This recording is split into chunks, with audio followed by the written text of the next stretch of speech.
This is the armed group M23 trying to look like a government. The rebels are firmly in control of the strategic town of Rutshuru. They've set up their own administration. The commander looks more like a campaigning politician than a military officer, shaking hands as much for our cameras as for local goodwill.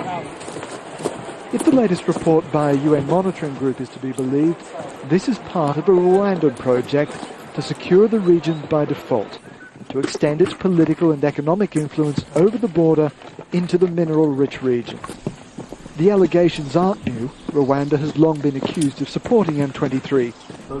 But the new report says the Rwandan Defence Minister himself is personally in control of the rebellion, passing orders through his Chief of Staff and sending in troops and weapons to help. How are you? Rwanda hasn't responded to the latest allegations, but when I met President Paul Kagame earlier this year, he robustly denied any involvement. I should not be accused of that. This is what I'm saying. No, I'm not saying that you are. That's what we are accused of. We should not be accused of a mess in DRC, period. If DRC is messed up on the hands of its own leaders and lack of institutions, it should not be transferred to Rwanda. This is what I'm talking about.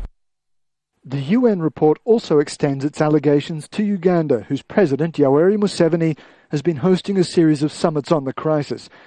The report's authors say that while the talks were underway, Uganda was dispatching weapons and troops to help the rebels and give them political support.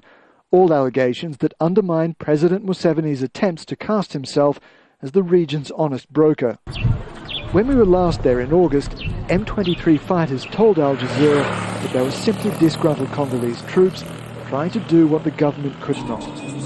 The UN monitoring group clearly believed that is a lie, intended to hide a much more complicated crisis that is threatening to expand into another regional war. Peter Gresta, Al Jazeera, Nairobi.